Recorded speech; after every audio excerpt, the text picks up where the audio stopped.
Good morning. My name is Sandy Cooper, and my husband is Greg Anthon. And our COVID story begins when we went to Las Vegas for a Lionel Richie concert on the 10th and the 11th of March. On the 12th of March, my husband was already developing a slight cough. On the 14th of March, I became very ill. I started having chest pain and a hard time breathing, a bad headache, and nausea. I was admitted to the hospital. By the 16th of March, we were both extremely sick. While I was in the hospital, God already started showing his hand. And of course, I use a gambling metaphor. We live in Nevada. God had Cheryl from First Baptist call me. And she said she'd noticed I hadn't been in church for a couple of weeks. And she was following up. Now, I have to say, I had no idea who Cheryl from First Baptist was. I had no idea who she was or even what she looked like. Little did she know what she had gotten herself into, but God knew. I told her we were both extremely sick and had been diagnosed with pneumonia. She volunteered to pray for us. We were incredibly grateful.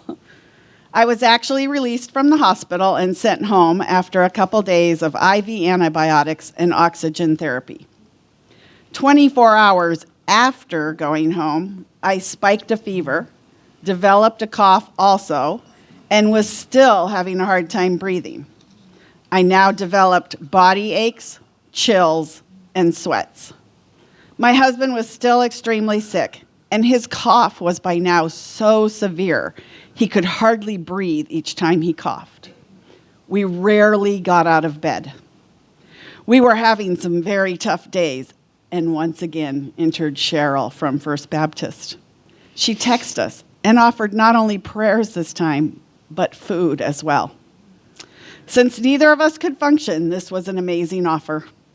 I have in my life taken food to others and prayed for others, but never been on the receiving end. And it's very true in our lives that it is actually harder to receive than to give. My husband and I are both prior military and retired firefighters, so service is in our blood. It's extremely humbling to accept life-giving help from others, but we knew it was an answer to prayers. Cheryl began bringing us homemade chicken soup and fruit. We lived on that for a week, literally. She also brought Propel, Gatorade, toilet paper, and Kleenex. And that was a huge blessing. We now know that was Sonny's paper ministry, and we couldn't have made it without it. To continue our story, I returned to the ER multiple times, and they stated they thought I had some sort of viral infection. My daughter, who works in a hospital up in Boise, Idaho, recommended that I ask for a COVID test again. Originally, there were no tests in Mesquite. So I did ask again, and this time they stated, we only have 15 tests for the whole town, and we don't want to waste one. They prescribed more antibiotics, IV fluids, and oxygen, and sent me home again. We both continued to get worse. My husband was now having difficulty breathing and had developed sweats, chills, and a fever as well. I developed significant vomiting and nausea and was still having a hard time breathing. I spiked a fever over 103. I lost all sense of taste and smell.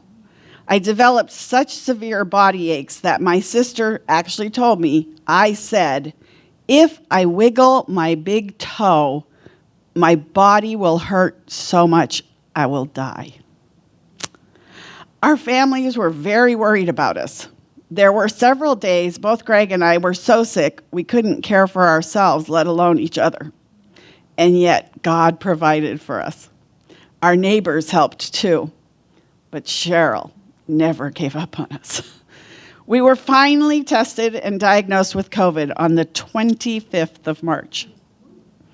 Cheryl from First Baptist was there.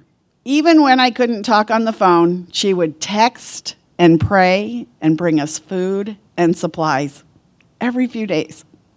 It was so meaningful that a total stranger would reach out to us and bring us food. She truly sustained us physically and spiritually. We both knew the only way this happened was God. Another truly momentous occasion was when she brought us communion at Easter. Communion is extremely important to both of us, and it made me cry. It was an absolute blessing from God. We were both forever grateful and extremely thankful for what God, Cheryl, and this church did for us.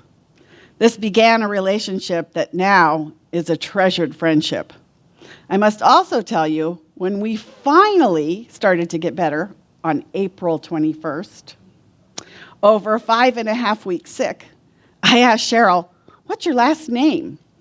Because you're listed in my phone as Cheryl from First Baptist. And she refused to tell me. I asked her why. She said, "Because I don't want any credit for doing the Lord's work." So to this very day, she still remains in my phone as Cheryl from First Baptist. And that's the true testament of God's love and work through others. The other information I feel I need to share is that my husband and I were fairly new to Mesquite. We moved here last June from Washington State up by Seattle, and we'd been trying to find a new church home. We have literally visited about 10 churches. This small town has a lot of churches. And coming here, this church rallied around us like family.